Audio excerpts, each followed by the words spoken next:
Hello guys, so welcome back sa ating channel. So ang ating pag-uusapan ngayong araw, ano nga ba? E di syempre yung naging issue sa sanitary engineer at master plumber way back 2004. So ano ba itong nangyari nung mga nakaraang taon? Saan ako nag-aaral pa lamang nung high school, elementary pala, 2004. Okay, so balikan natin ang nakaraan. Mag-time travel tayo pabalik sa nakaraan. Okay?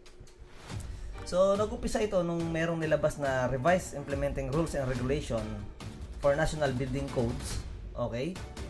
At ang layon nito is syempre mapabuti, mapaganda kung ano ang meron tayo that time na National Building Code. So, mas tinaasan ng standards. And syempre may mga nabago talaga. Halimbawa na nga nito is yung part na nagbibigay ng karapatan sa mga master plumber na mag-design, gumawa ng specification, mag-supervise ng plumbing work sa isang building within the adjacent. So, pursuant pa rin naman ito sa Republic Act 1378. So, ano ba yung Republic Act 1378? Ito yung plumbing laws. So, nakasaad dito na master plumber lang ang pwedeng pumirma, mag-supervise, mag-design ng isang plumbing system.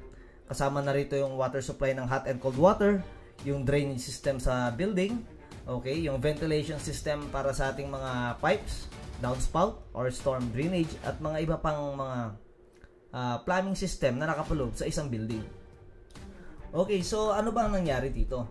Ang nangyari kasi dito, guys, nagkaroon ng appeal, okay? In-appeal ng PSSE or yung Philippine Society of Sanitary Engineers sa Court of Appeal, na bakit ganun ang ginawa nila. Parang layman's term natin, so ilalagay ko naman yung link dito nung decision para mabasa din ninyo. Bakit pinayagan? So bakit nga ba sila parang sabi natin nagdamdam siguro or napakan ng pagiging profession? Well, ang master plumber kasi, which is alam nyo na rin siguro or kalimitan sa ibang nanonood na interesado mag-take ng master plumber, ang master plumber, pwede ka maging master plumber kahit na ikaw ay high school graduate. So, ano ba ang requirements nito? Ang requirements nito is kailangan meron kang proven experience na 5 years, which is signified, signed, and sealed by master plumber na meron ding experience na 5 years. So, yun ang requirement. So, inaano nila na, bakit naman ganon?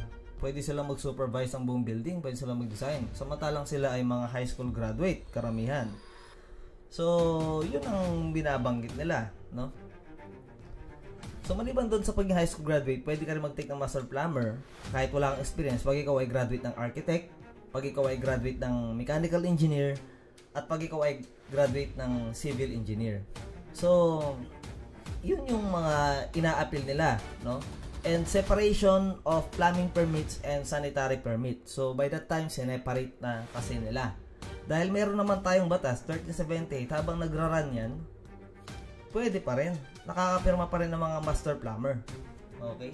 So, nag-continuous ang hearing yan, and hanggang sa dumating yung time, lumabas na ang decision sa korte, last 2019, meron kakamali, parang mga October or November din yata yon, na nagsasabi nga na hindi pwedeng limitahan, or dinikline yung apila ng PSSE sa korte para sa paglilimita sa ating mga master plumber. So, sa madaling salita,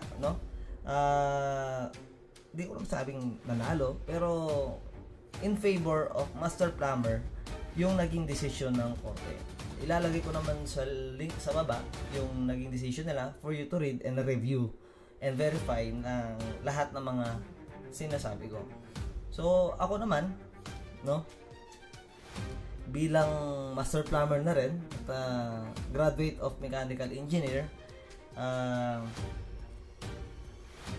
yung yung nakikita ko lang dito na nakapagpa-trigger sa sanitary engineers, no, yung lalo na yung PSSE, is yung fact na pwede kang maging master plumber kahit na ikaw ay high school graduate.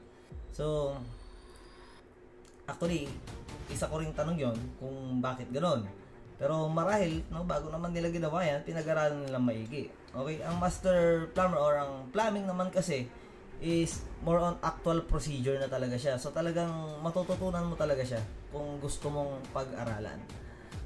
Ang disadvantage nga lang nito, no, sa mga engineering degree graduate, okay, lalo na civil, architect and mechanical engineer, is pagdating na sa exam. Okay, ano ba yung mga nandito? Syempre, ang exam natin nagko-consist din yan ng iba't ibang subject. Meron din tayong mathematics, no? Sa mathematics, syempre meron yung physics. So, sabihin natin mas lamang yung mga nag-aral sa engineering degree dahil meron na tayong mga basics nito. Pinagdaanan na natin lahat to. Although meron din naman sa high school, pero mas iba kasi ang mathematics sa engineering degree level. No, yun yung mga tawag dito, mga lamang, okay, ng isang engineering degree para sa isang high school. Sabihin natin, it is a fact talaga.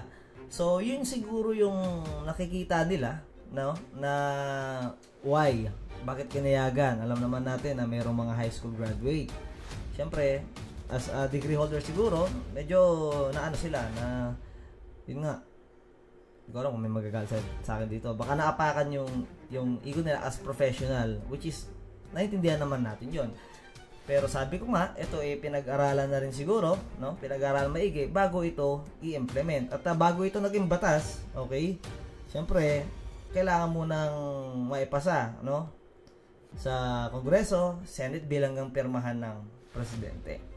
So, ito nahalungkat ko lang din ito, no? At meron din palang Senate bill, okay, na sinabit si dating Senador Chis Escudero na nag-i-implement na gawing degree ang isang plumbing. Okay?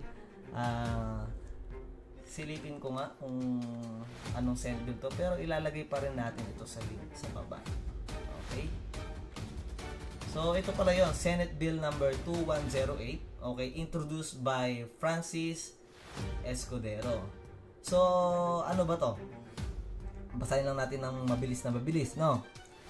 Some 40 years ago, 1955, Congress enacted RA 1378, otherwise known as Plumbing Law, excuse me, which regulates the trade of master plumbers, high school graduates with 5 years plumbing experience, ito yung sinasabi ko, used to dominate the trade, okay? With the advent high-rise building, their numbers are dwindling but sustaining. Okay? Master plumbers with engineering expertise are coming about. Since then, the law has become outmoded with provisions that do not harmonize within the times. Today, the practice of master plumber is still considered a trade, although the act of plumbing works has become more complex with the emergence of expansions of all types and building designs. Construction coupled by trend urbanization, the proliferation of urban centers, and the subsequent complexity of architectural engineering works. This all the more spelled out of demand of plumbing engineer. So, ito yung pinapaliwanag ni Chis Escudero kasi dito, no? Yun nga, 1955, okay? Yun yung 1378 na ipasa yung batas ng nagsasabi regarding sa regulation para sa mga master plumber. Ngayon, ang naging dahilan naman ni Chis Escudero para ito i-implement is syempre para nga, sabi nga natin yung building code nire-revise talaga yan para tumaas ang standard. So, mas binibigyan din niya na yung mga master plumber is mas maganda kung meron silang mga engineering expertise. Okay? So, dito niya na magkaroon ng plumbing engineer. Okay? Magkaroon ng plumbing engineer para naman magkaroon ng talagang plumbing engineer na dito sa Pilipinas. Siya nang mag-handle at hindi na ang master plumber. Okay, ano ba yung mga nandito pa sa batas na to? Okay? So susunod na natin pag-uusapan yun, pero mahaba-haba ito. Kung sakaling mabubuhay to, marami talagang mababago. Kasi ang alam ko rito, magkakaroon plumbing engineer, so hindi natin masabi, sunod na lang na kabanata, titingnan natin kung yung mga dati pang master plumber na high school, pag ito na implement, mawawalan na sila ng lisensya or mare-retain ba? And yung mga merong bang lisensya na degree holder din ng mekanika ng engineering, okay, is mag-i-stay ba, no? I-review natin ito, no? Pag-usapan natin sa susunod na video itong batas na ginagawa ni Senator Francis Chis Escudero. Okay, so ito yun, SB number 2108. Okay, and ito yung magandang pag-usapan natin. An act of regulating the practice of plumbing engineering in the Philippines.